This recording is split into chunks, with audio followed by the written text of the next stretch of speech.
capacitance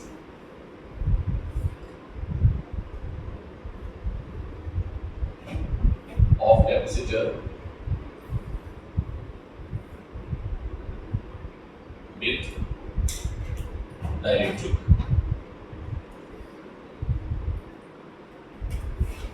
Okay.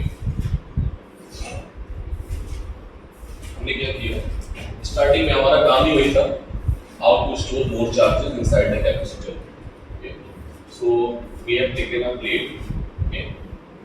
Again positive charges हमने दिया है इसको, ठीक है. इंडक्शन की वजह से क्या आएगा, नेगेटिव चार्जेस आएगा. पहली दूसरी स्टेप कर चुके हैं, ठीक है. और हमने क्या किया, इसमें एक स्लैब डाल दिया. क्या डाल दिया, पहली दूसरी स्टेप समझ रहे हो, पहली स्टेप दूसरी स्टेप और तीसरी स्टेप, ये लाया फिर ये पैरेलल रखा, फिर अर्थ किया, कर चुके हैं, ठीक है. हमने इसके अंदर एक स्लैब डाल दिया, ठीक है, किसी भी डाइलेक्ट्रिक का, ठीक है. This is non polar dielectric. क्या है बेटा, ये डाइलेक्ट्रिक की खासियत होती है, तो क्या होती है, डाइलेक्ट्रिक कांस्टेंट. क्या होता है, डाइलेक्ट्रिक कांस्टेंट. सभी का डाइलेक्ट्रिक कांस्टेंट आपने लिखा हुआ है. What is the value of dielectric constant of air? That is 3 point कितना होता है, 3 × 10⁶ वोल्ट. इनके बीच की दूरी जो थी पहले कितनी थी, d थी, ठीक है. और ये जो स्लैब है, ये स्लैब, ये कितनी दूरी का है, इसमें डिस्टेंस कितनी है, d. इतनी बात क्लियर है,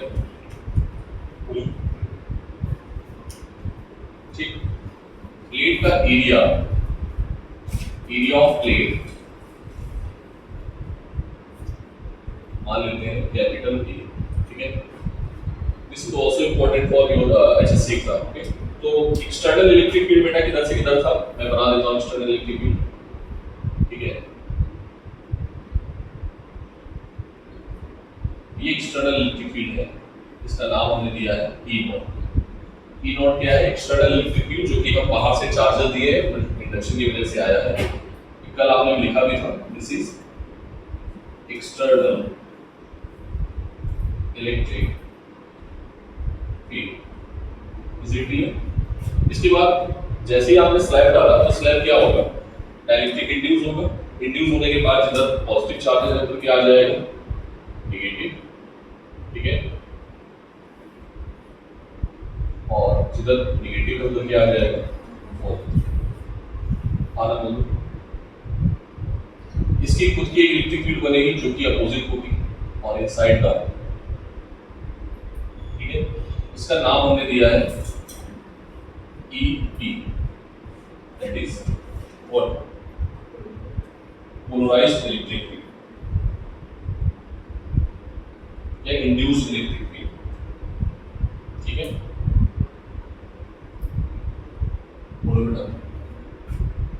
क्या बात क्लियर है? अब सर आपको निकालना है कैपेसिटेंस. क्या निकालना है, क्या निकालना है, कैपेसिटेंस हमें निकालना है. कैपेसिटेंस का फॉर्मूला सर ने हमें सिखाया था कि total charge upon, total charge हमने इसको कितना दिया है, Q. ये क्या है, given charge. This is given charge. इसी तरीके से V को निकाल लिया जाए, वैल्यू पुट कर दी जाए, तो हमारा आंसर आ जाएगा, ठीक है. ध्यान से समझना. इसके दो मेथड है, मैं अभी आपको एक मेथड सिखा रहा हूँ, दूसरा मेथड सिखाऊंगा क्योंकि कल मैंने सीरीज और पैरेलल पढ़ाया, ठीक है. और बहुत आसान मेथड है, ठीक है. आप उसी मेथड से क्वेश्चन करना. अभी मैं फंडामेंटली सिखा देता हूँ कैसे आता, कैसे. ये जो पोटेंशियल है ये हमें निकालना है. ये पोटेंशियल दो लोगों की वजह से है. दो इलेक्ट्रिक फील्ड है यहाँ पे, एक इंड्यूस्ड इलेक्ट्रिक फील्ड है और एक पोलराइज्ड इलेक्ट्रिक फील्ड है. तो अगर मैं पूछूं आपसे कि इंड्यूस्ड इलेक्ट्रिक फील्ड कितनी जगह पे है, तो आप बोलोगे सर कितनी थिकनेस में इंड्यूस्ड इलेक्ट्रिक फील्ड है. यस और बचे हुए रीजन में कौन सी इलेक्ट्रिक फील्ड है, एक्सटर्नल इलेक्ट्रिक फील्ड, ठीक है. तो V जो निकालेंगे, ठीक है, V जो आएगा, V का फॉर्मूला आप जानते हो. पहले तो V का फॉर्मूला क्या होता है, V का formula V is equals to होता होता है E इंटू डी, पढ़ा है E इंटू डी, पढ़ा है रिलेशन। तो B इज इक्वल्स टू क्या आएगा बेटा, E नॉट किस रीजन में है, T रीजन को छोड़ दो, ठीक है, तो कितने में है, D माइनस T रीजन। क्या इतनी बात क्लियर? प्लस अदर रीजन में क्या है बेटा, इंड्यूस्ड इलेक्ट्रिक फील्ड है, पोलराइज्ड इलेक्ट्रिक फील्ड है, ठीक है, उसका नाम हमने ईपी दिया है, ठीक है, बोलो, और उसकी थिकनेस क्या है, डी। क्या इतनी बात क्लियर है? जब आप डाइलेक्ट्रिक को डालते हो, मीडियम में डालते हो, तो फोर्स रिड्यूस होता है, मतलब फील्ड भी रिड्यूस होगा। तो फील्ड कितने टाइम्स रिड्यूस होता है, आपको पता है कि वो कितने टाइम्स रिड्यूस कर देता है, इनिशियल का जितना उसका डाइलेक्ट्रिक होता है ना। तो इनिशियल जो था, जो इलेक्ट्रिक फील्ड यहाँ पर आया है E, बेसिकली यहाँ पर हम EP की वजह से जो लिखेंगे वो क्या लिखेंगे, E not D minus T plus E not upon K। क्या इतनी बात समझ में? तो जो बची हुई इलेक्ट्रिक फील्ड है उसको क्या कर देगा, रिड्यूस कर देगा। कितने टाइम्स उसने रिड्यूस कर दिया है, कितने टाइम्स किया है, E not times, so we can 1 upon K times, ठीक है। तो हमने इस रिजल्ट को निकाल लिया है। इस रिजल्ट को हम थोड़ा सा एनालाइज करेंगे, ध्यान से देखना, ठीक है। E नॉट बाहर आ गया, क्या आएगा मतलब D minus T plus T upon K, ठीक है। कोई दिक्कत? इलेक्ट्रिक फील्ड E कितना होता है, सिग्मा अपॉन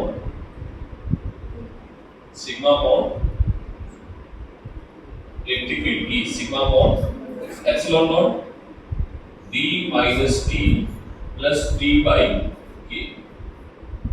सिग्मा की जगह क्या लिख सकते हो, Q upon A epsilon not D minus T plus T upon K। ये आ गया आपका B। So what is the value of C? Now C क्या आ जाएगा, C will become Q upon B। B कितना है बेटा, A epsilon not, okay, in bracket D minus T plus T upon K। क्या ये बात समझ आई? Q से Q कैंसिल हो जाएगा, आंसर आएगा A upon epsilon not D minus T plus T upon K, ठीक है। So this is the result, ठीक है, जब हमने एक डाइलेक्ट्रिक डाला है, ठीक है। बात समझ आई? यस और दूसरा मेथड सिखाते हैं, इजी वाला, ठीक है। चलिए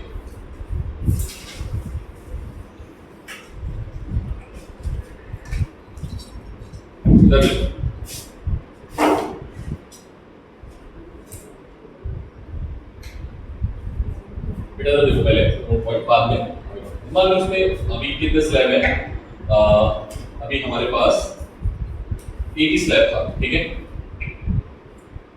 बाद में हमने बहुत सारे स्लैब भर दिए, n स्लैब। देखा ध्यान से कैसे, ठीक है, ये पॉजिटिव है,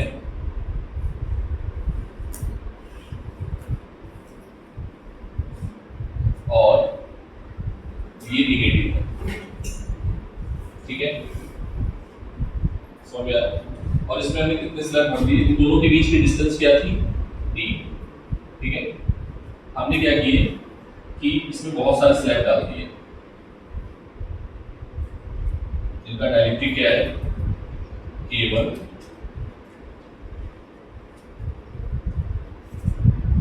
K2,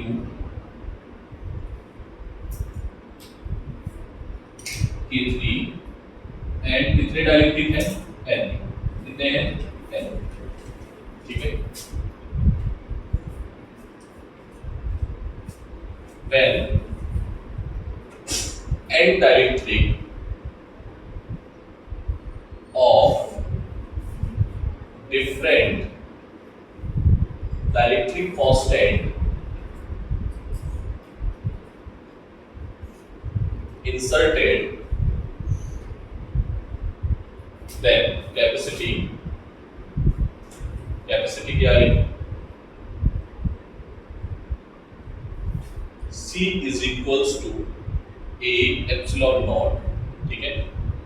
D में से कितने लोग कम हो गए, पहले तो एक कम होना था, उसकी मान लेते हैं थिकनेस क्या है, n dielectric of different dielectric constant and different thickness, ठीक है। थिकनेस क्या मान लेते हैं, T1 T2, ये क्या है T1, ये क्या है T2 और ये क्या है T3, ठीक है।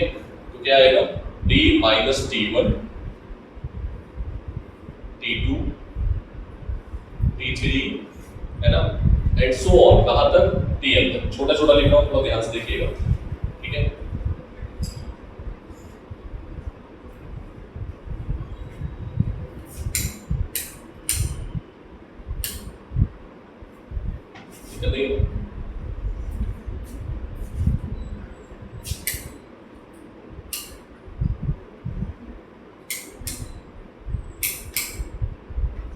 ठीक है, ये आ गया, दिख रहा है सभी, यहाँ तो चमकने में कोई उद्देश्य नहीं है, सामने है, पीछे भी होती है, ये वाला चमक रहा है, अभी नहीं, अभी तो मैं खड़ा हूँ। C is equals two plus, अच्छा ये हो गया, ये वाला पार्ट कर लिया, क्या आएगा T1 upon K1 plus T2 upon K2 and so on, कहाँ तक Tn अपॉन Kn। यस और बोलो बेटा। दूसरा नोट पॉइंट कि हमने D को रखे नहीं, D को किसके बराबर कर दिया, इसके बराबर कर दिया T1 plus T2 plus T3 and so on, सब जगह मतलब मैंने डायलेक्ट्रिक कर दिया, स्पेस छोड़ा ही नहीं। यस और तो सब जगह क्या आ गया, सब जगह डायलेक्ट्रिक आ गया, तो ये वाला टर्म क्या हो जाएगा, जीरो, ठीक है। तो C इज इक्वल्स टू क्या आ जाएगा, A upon epsilon not T1 upon K1 plus T2 upon K2 plus T3 upon K3 and so on, कहां तक Tn अपॉन Kn, ठीक है। बात समझ आ गई, बोलो बेटा।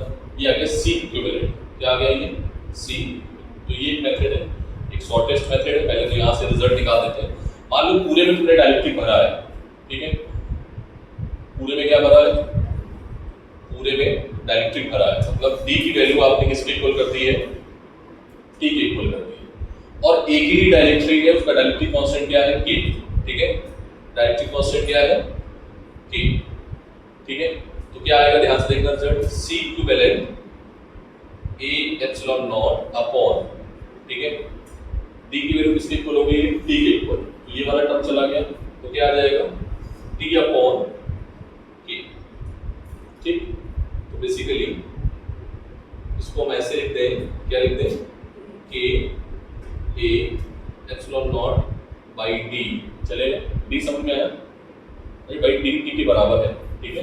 तो दोनों बात एक ही है, तो इसमें जो इक्विवेलेंट कैपेसिटी है वो कितने टाइम्स इंक्रीज हो जाती है, इनिशियल का कितने टाइम्स इंक्रीज हो जाएगी, इनिशियल कैपेसिटी की K टाइम्स, कितने टाइम्स, जितना आपने डायलेक्ट्रिक भरा है, ठीक है। मान लो पूरे जगह पहले वैक्यूम था, वैक्यूम में आपने क्या भर दिया, डायलेक्ट्रिक भर दिया, तो डायलेक्ट्रिक जो है वो उतने टाइम्स उसकी कैपेसिटी को क्या करेगा, इंक्रीज कर देगा। जैसे जो आपका वाटर होता है, वाटर का डायलेक्ट्रिक कांस्टेंट कितना होता है, 81 समथिंग, मैंने लिखा है, आप देखना मैंने लिखा है, माइका का होता है 3 से 4 के बीच में, ठीक है।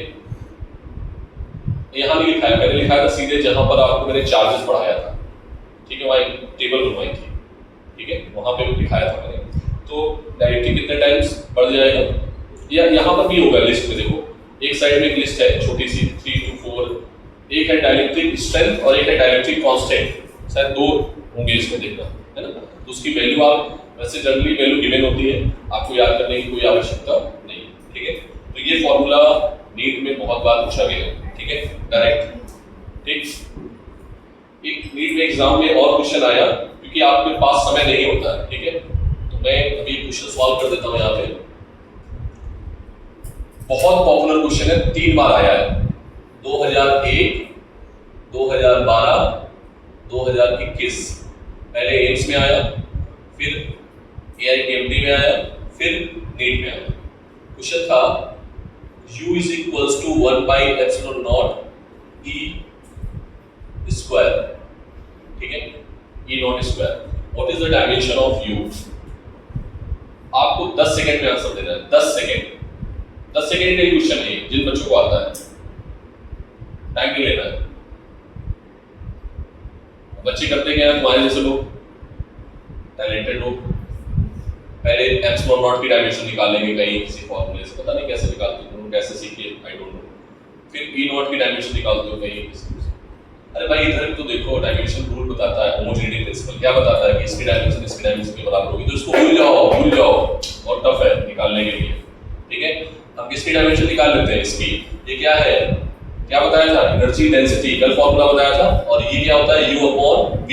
एनर्जी की डायमेंशन सभी बच्चों को याद होती है, ml² डी की पावर -2 और L² की डायमेंशन आएगी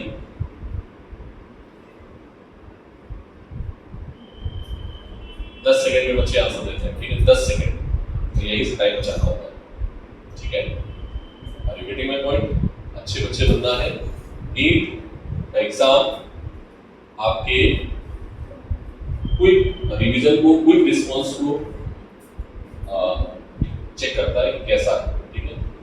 तो डायमेंशन फॉर्मूला ऐसे भी याद रखो, होमोजेनिटी प्रिंसिपल से बहुत सारी चीजें हमारे लिए आसान हो जाती हैं। तो हम इधर के चक्कर में नहीं पड़ेंगे, छोड़ो भैया इसको तो पता ही नहीं है क्या है, क्या निकलेगा पता नहीं, पढ़वाएंगे। हाँ निकाल सकते हैं, किसी फॉर्मूले में इसमें जाएंगे, फिर किसी फॉर्मूले में इसमें जाएंगे, दोनों की निकाल के पुट करेंगे, फिर आंसर आएगा। बच्चे कुछ कांस्टेंट मान लेते हैं नहीं।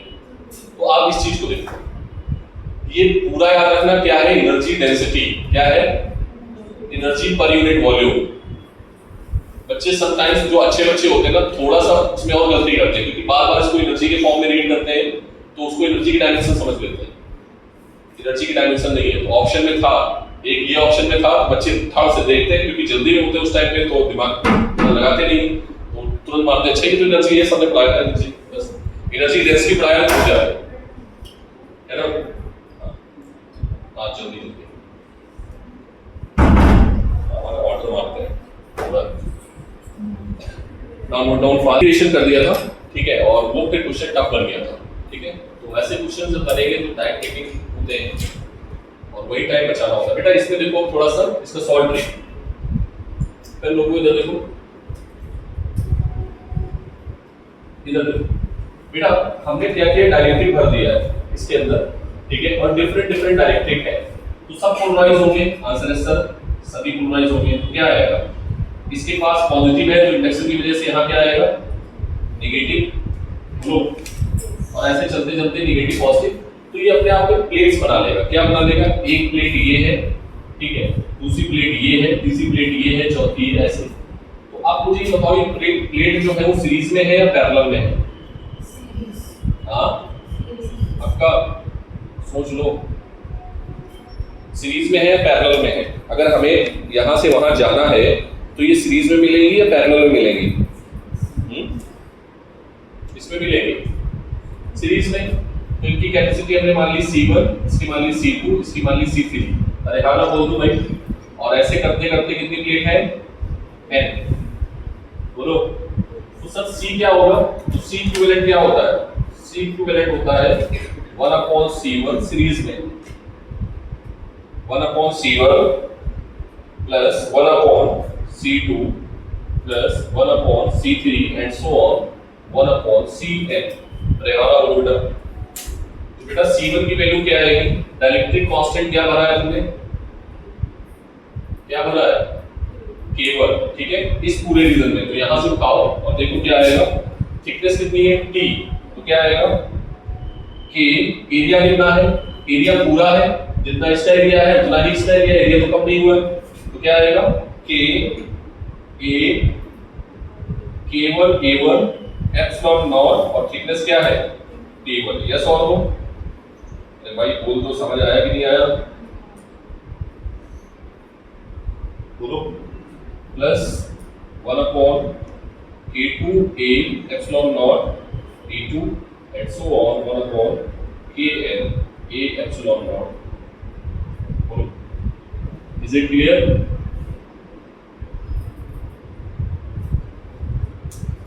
आगे समझ में? अच्छा ये वाला याद रखना, ठीक है।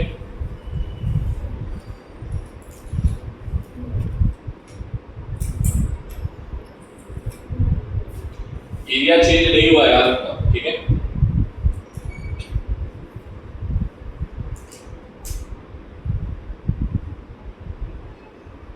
ये फॉर्मूला याद है बच्चों, ये फॉर्मूला याद है सीरीज का, पैरेलल का मैंने कराया इसका भी, ठीक है।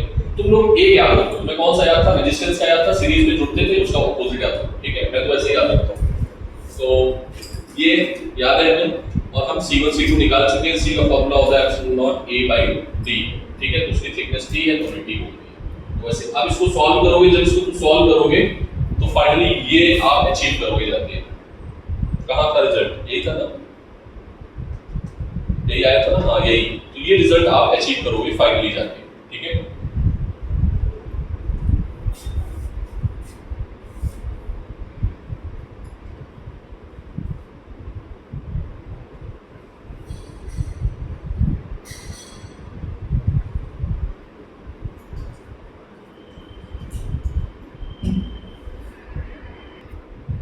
ठीक है, तो जब ऐसे भरेंगे तो भी करके दिखाओ, तो उसमें क्या है, डी भी चेंज हो रहा है, डी भी चेंज हो रहा है और ए भी चेंज हो रहा है, तो हमें एक एलिमेंट मानना पड़ेगा, फिर उसको हम इंटीग्रेट करेंगे। वो क्वेश्चन मैं कराऊंगा, ठीक है। अभी नहीं, थोड़ा और एक्सपर्ट हो जाओ इसमें, फिर लोग जल्दी से, ठीक है। तो ये फिर समझ में आ गया कैसे किया मैंने। इसमें क्या लिखा है, फिर से यही लिखना बेटा कि when n is directly of different डायरेक्ट्रिक constant at different area, क्या लिखोगे, आर इंसर्टेड, ठीक है। थिकनेस के लिए क्या कर देना, क्या कर दोगे, एरिया, ठीक है। तो क्या बच जाएगा फिर ये फॉर्मूला,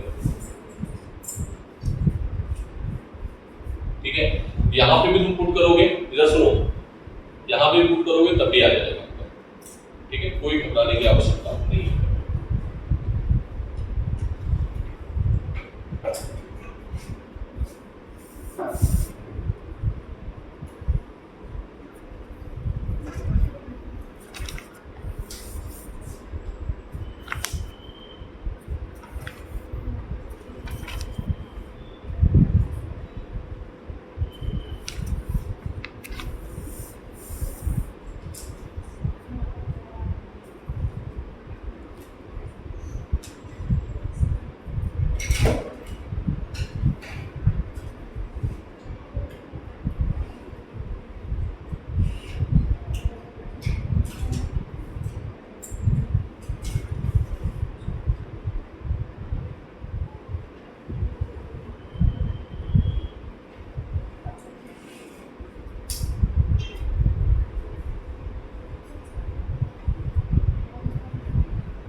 थोड़ा जल्दी करें प्लीज, एक क्वेश्चन कराते हैं नीट का, जल्दी चलो आगे बढ़ते हैं।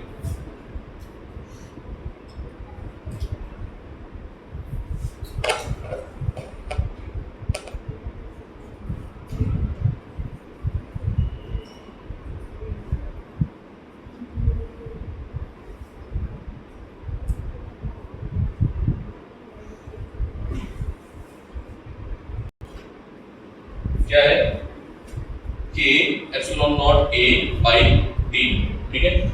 तो यहां से ये ऊपर लेके जाओगे, ठीक है। देखना कुछ कैंसिल आउट होगा, तो 1/k इज इक्वल्स टू आएगा, आंसर B मिलेगा, ठीक है। सर इतना टाइम लगेगा, ये टाइम तब का है जब आपके पास टाइम मिल जाए और आपको क्वेश्चंस करना है, ठीक है। सर कुछ और ट्रिक बताओ, तो इसमें हिडन ट्रायल चलता है, क्या चलता है, कोई ऐसी वैल्यू डालो जिसमें दोनों साइड बराबर आ जाए। चारों ऑप्शन में जाना, ऐसे में हम लोग क्या करते हैं ऑप्शंस में, मतलब हमें नीट ये भी देता है कि ऑप्शंस में के साथ खेलो। भाई डेटा आपको कैलकुलेशंस है, देख लो है कैलकुलेशन सिंपल, बट इसमें कॉमन लेना, कैंसिल आउट करना मैं कर सकता हूं, बट आप ट्राई करोगे तो हार्डली 2 से 3 मिनट जाएंगे, 2 मिनट तो जाने ही जाना है, ठीक है। जब तुम बहुत फास्ट करने वाले हो, ठीक है, एटलीस्ट डायग्राम नहीं बनाओगे, ये तो बनाओगे, फिर उसके बाद इक्विवेलेंट निकालोगे इसका फिर फाइनल इक्विवेलेंट निकालोगे, तो ये इक्विवेलेंट जाके यहां पर आएगा फाइनली, ठीक है। सॉल्व करना खुद से ट्राई करना, मैंने यहां तक कर दिया है, अभी ट्राई करना। सर इसमें हिडन ट्रायल क्या है, हिडन ट्रायल ये है कि दोनों साइड की वैल्यू बराबर आ जानी चाहिए, ऐसा ऑप्शन चूज करो, ठीक है। k की ऐसी वैल्यू डालो जिसमें दोनों साइड की, तो k की वैल्यू 1 डालो, जो ऑप्शन सही आएगा k की वैल्यू 1 डाल दो सभी को मान के, k1 k2 k3 k4 को और k को सबको 1 मान लो, देखो ऑप्शन बी करेक्ट आएगा, ठीक है, 1 डाल दो तो b में क्या आएगा, देखो b में क्या है, 1/k की वैल्यू 1, ठीक है, b नहीं है, b है कि a है, a आएगा, ठीक है, a आएगा तो 2/k लिखोगे, k की वैल्यू 1 डालोगे, 3/1 + 1 + 1 3/3 1 हो जाएगा, 1/3 क्या आ जाएगा, 2 आ जाएगा, दोनों साइड k हो जाएगा। अरे समझ में आया कि नहीं आया? ऑप्शन में देखो k की वैल्यू अगर 1 डाल दें हम ऑप्शन 1 में तो वही बराबर हो रहा, बाकी 3 जो है बराबर नहीं हो रहा है, तो ये हिडन ट्रायल खेला जाता है मैथमेटिक्स में भी और यहाँ पर भी। क्या ये बात समझ में आई? आज तो पल्ले नहीं पड़े, समझ में आया? श्रेया नहीं आया? अच्छा ये समझ में आया, उसको पहले ये बता, देखो आपके पास ब्रह्मास्त्र यही है, पता मतलब बेसिकल में जाएंगे तो यही हमें पता है सर, हमने आपने सिखाया और यही इसी से करना पसंद करेंगे, बट टाइम बचाने के लिए बच्चे करना पड़ता है कुछ ना कुछ, ठीक है। अब हमें नॉर्मल जिंदगी नहीं जीनी है, अब हमें मेंटोस जिंदगी जीनी है। कौन सी? कि सर 4 ऑप्शन है, 4 ऑप्शन में हम k की वैल्यू डालें, k की वैल्यू क्या डालें, 1 डाल देना, ठीक है, सभी k की वैल्यू 1 ले लेना सभी ऑप्शंस में, ठीक है, और तुम देखना कि जो है ऑप्शन जो होगा बना के देता है डेटा ऐसा कि जो दोनों साइड बराबर आ जाए। देखो k की वैल्यू सब में 1 डालो, बराबर नहीं आ रहा, हाँ नहीं आ रहा, 1 में डालो इसमें, 3 आ तो रहा है 1, ये लड़की इधर देखो, 2/k 1/k1 + 1/k2 + 1/k3, नहीं ऐसा नहीं था, 3/k3 + 1/k4, यही है ना, तुम डालो k1 k2 k सब 1 डालो, 2/1 3/3 + 1/1, क्या है कैसे कर तुम लोग बता रहे थे फिजिक्स कमजोर नहीं है बेटा। क्वेश्चंस ये 30 नंबर था जो कि मैंने सॉल्व कर दिया, ठीक है। इसको बेसिक मेथड से जानो, अगर तुमको तुम्हारे पास टाइम है, तुमको लग रहा है कि अब मेरे हाथ में कुछ नहीं है, तब बेसिक मेथड से जाओ, तब तो फिर कोई ऑप्शन ही नहीं, तो कौन से मेथड से जाओगे? This one is the fastest method, depends on your calculations, and हमारे पास भरोसेमंद है ये, ठीक है, लेकिन कुछ ना कुछ तो मेंटोस जिंदगी के लिए करना ही पड़ेगा ना हमें, अच्छी जिंदगी जीने के लिए टाइम में चलना है, तो उसको भी यहाँ पर तुक्का मारो, कौन सी वैल्यू डालें, k डाल दो, 1 डाल दो, 1 पे आ गया, ठीक है, बाकी सब में भी 1 डालोगे ना तो नहीं आएगा, तुम देख चेक करना, आ रहा हूँ पढ़ते नहीं आते हो तुम लोग, डायरेक्टिव डालोगे तो क्या डिक्रीज करेगा, फोर्स डिक्रीज करेगा, फील्ड डिक्रीज करेगा, पोटेंशियल डिक्रीज करेगा, स्टोरेज ऑफ चार्जेस बढ़ेगा, कैपेसिटी बढ़ेगी, एनर्जी बढ़ेगी। अरे हाँ ना बोलो भाई, सर कितने टाइम्स बढ़ेगी जितना टाइम्स के होगा, कितने टाइम्स घटेगी जितना टाइम्स के होगा, बोल समझ आया? ठीक है, तो अब इसमें ग्राफ को देख के बता दो तुम किसमें इलेक्ट्रिक फील्ड बढ़ रहा है, मतलब घट रहा है, 2 में घट रहा है, बोलो बी और सी में, तो 2 में से ही आंसर होना चाहिए, बाकी तो तुम्हारे पास 50-50 हो गया, केवीसी खेले थे ना बस, ठीक है, 50 केवीसी खेला 50-50 तो हो गया, अब हमें तुक्का मारना है, मालूम नहीं आ रहा है, कर दो देखो, ठीक है भाई, कुछ करके निकाल लेंगे, फिर थोड़ा सा फिजिक्स अगर आती है तो फिजिक्स लगा दो, K1 अगर बड़ा है तो वहां का डायनेमिक स्टेप क्या हो जाएगा, तेजी से डिक्रीज करेगा, और K2 बड़ा है, यहाँ पर इन्होंने किसको बड़ा मान दिया है, इसको बड़ा माना है K2 को, तो K2 वाला जो इलेक्ट्रिक फील्ड होगा वो क्या होगा, ज्यादा डिक्रीज करेगा, तो ऑप्शन विल बी करेक्ट सी। अरे हाँ ना बोलो,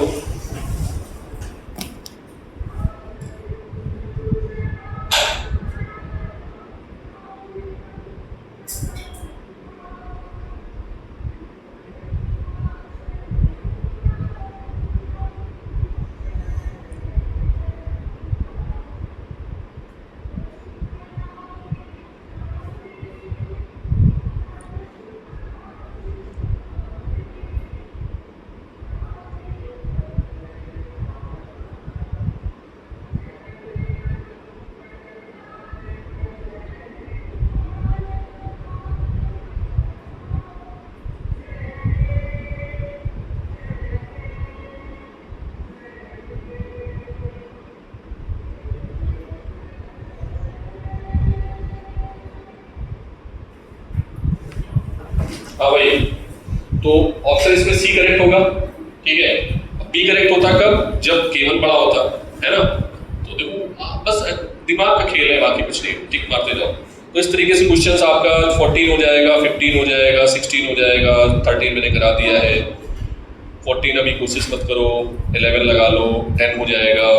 10 तो इजी है, ठीक है, बहुत इजी है 10 फैक्टर वाला। इसके बाद 9 भी इजी है, ठीक है। 17 मैंने 2012 में भी कराया है, ठीक है, अभी भी लिखा भी था 2012 वाला क्वेश्चन, देखो लिखा भी है 17 में, है ना। इसके बाद क्वेश्चंस जो है आपका 2010 में आया है 18 नंबर, ये भी इजी है, ठीक है। एक बस क्वेश्चन कराना है शॉर्ट सर्किटिंग का। अब मैं वो सोच रहा हूँ उसको तो मैं कराता हूँ जब आप बेटा इधर देखो, ठीक है, ये भरा हुआ है डाइलेक्ट्रिक, ठीक है, डाइलेक्ट्रिक क्या है के, और यहाँ पर वैक्यूम है, यहाँ क्या है वैक्यूम, ठीक है। तो आपको निकालना है, ठीक है, क्या निकालना है, equivalent capacity, find C equivalent, ठीक है। प्लेट का एरिया है ए, डिस्टेंस है डी, फाइंड इक्विवेलेंट कैपेसिटी, ठीक है। दिस इज द क्वेश्चन, ठीक है, इसको ट्राई करना, ठीक है, और नहीं आएगा तो इस क्वेश्चन को हम डिस्कस भी करेंगे आपसे, but after some time. Note point note कर लिया सभी ने, बोलो हो गया, ये क्वेश्चन नोट कर लो, इसको घर से करके आ रहा है,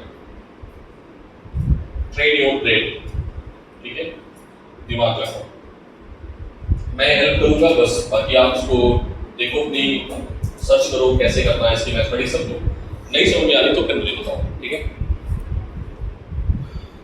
आई थिंक नीट के सारे क्वेश्चंस हो जाएंगे, जो बचे कुचे हैं वो आपके मिल जाएंगे। बाद में एक्सरसाइज 1 और 2 लगाना है आपको होमवर्क में, आप उसको जारी रखो, ठीक है।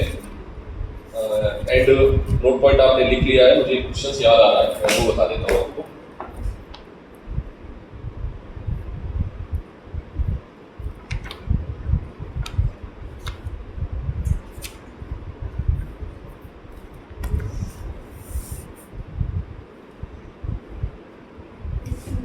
साइलेंट फीचर लिख लिया सभी ने, बोलो। क्वेश्चन उसी जगह पे याद करो जहां पर मैंने ड्रॉप्स वाला क्वेश्चन पढ़ाया था ड्रॉप्स वाला क्वेश्चन, अरे हाँ ना बोलो भाई, ड्रॉप्स वाला क्वेश्चन पढ़ाया था, वहां पर आप क्वेश्चन वही है, सेम है, और उसमें आ गया है कि बताओ कि कैपेसिटी इंक्रीज होगी या डिक्रीज होगी, ठीक है। तो पोटेंशियल इंक्रीज होता था या डिक्रीज होता था ड्रॉप के मिलने से, बोलो कितना इंक्रीज होता था, B is equals to n की पावर 1/3, नहीं 2/3 और V नॉट। तो यहाँ पर कैपेसिटी क्या हो जाएगी, डिक्रीज करेगी, क्योंकि पोटेंशियल क्या हो रहा है, इंक्रीज कर रहा है। क्वेश्चन से आप रखोगे अगर n ड्रॉप बनेगी तो बढ़ेगा या घटेगा, उसी जगह पे नोट करो, ठीक है। हालांकि आप पढ़ चुके हो तो आप उसी जगह जाओ जहां पर मैंने क्वेश्चन कराया था, ठीक है, और वहां पे लिखो C इज इक्वल्स टू, ठीक है, n ड्रॉप के लिए n ड्रॉप की कैपेसिटी n की पावर 3/2 या 2/3, पावर ऊपर जाएगा 3/2, ठीक है।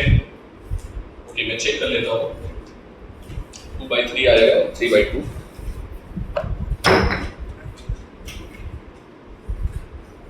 नहीं 1/3, क्योंकि यहां से कैंसिल होगा, ठीक है। So that will be equals to 1/3 C initial वाला जो है ना स्मॉल, और यहां पर क्या लिखा था लार्ज, ऐसे तो लिख रहे हैं, ठीक है। तो कैपेसिटी क्या होगी बेटा, इंक्रीज करेगी, कैपेसिटी क्या करेगी, डिक्रीज नहीं कर रही है, इंक्रीज कर रही है।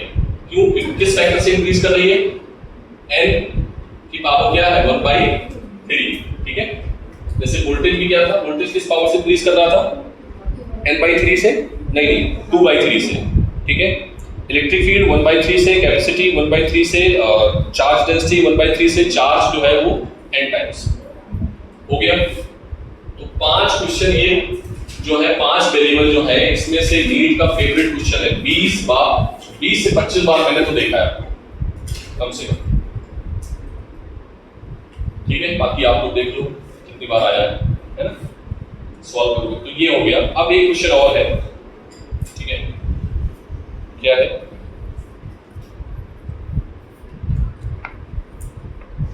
अभी फ्लूइड मैंने पढ़ाया नहीं है तो वो मैं नहीं दूंगा अभी क्वेश्चन फ्लूइड का।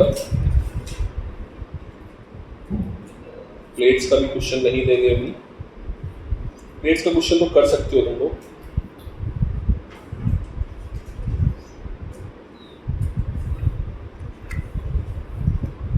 बैटरी कनेक्टेड और डिसकनेक्टेड, मतलब उसमें जाओ,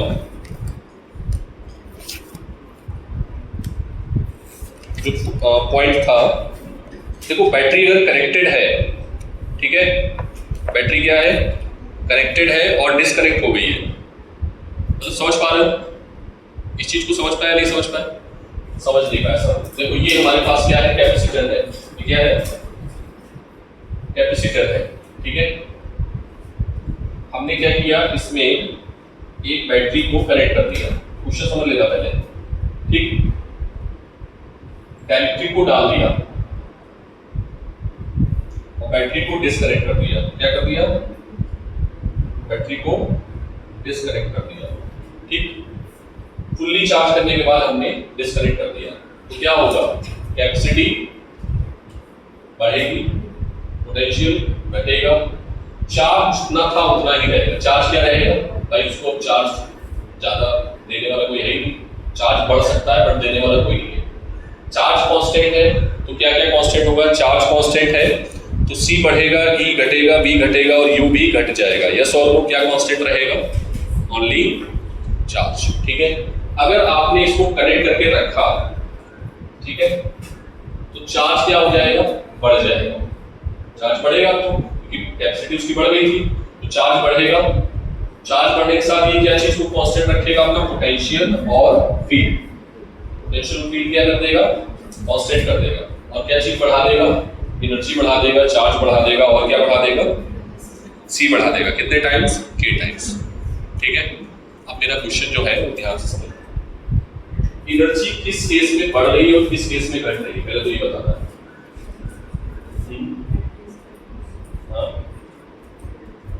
बोलो, एनर्जी किस केस में बढ़ रही है और किस केस में घट रही है। जब आप कनेक्ट कर रहे हो तो एनर्जी बढ़ रही है और जब डिस्कनेक्ट की तो एनर्जी घट रही है, ठीक है। जो सिस्टम होता है, जो डायरेक्टिव होता है, वो मिनिमम एनर्जी में रहना पसंद करता है या मैक्सिमम एनर्जी में। हाँ, कोई भी सिस्टम जो होता है ना, वो अपनी मिनिमम एनर्जी में रहना पसंद करता है, ठीक है, पता होना चाहिए, ठीक है। मिनिमम एनर्जी उसकी स्टेबल एनर्जी, स्टेबल स्टेट्स होती है, पढ़ाया भी था स्टेबल स्टेट्स, टॉर्क का तमाम। तो कोई भी सिस्टम अपनी मिनिमम एनर्जी, जब भी वो स्टेबल कंडीशंस में है, वो अपनी मिनिमम एनर्जी में होगा, याद रखना।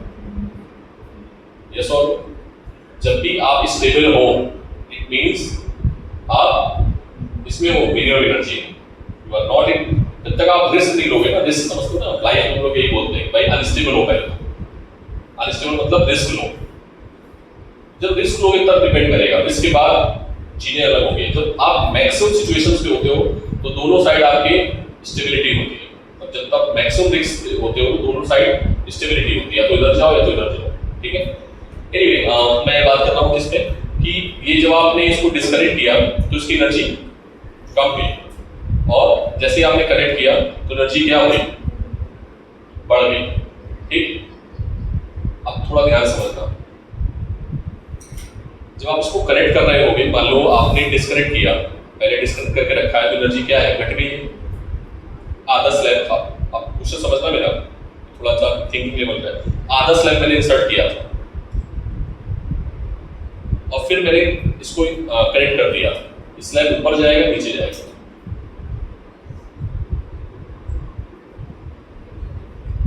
क्वेश्चन समझ में आया नहीं आया, फिर से समझ लो कि मैंने इसको आधा स्लैब डाला था, ठीक है, और डिस्कनेक्ट कर दिया था,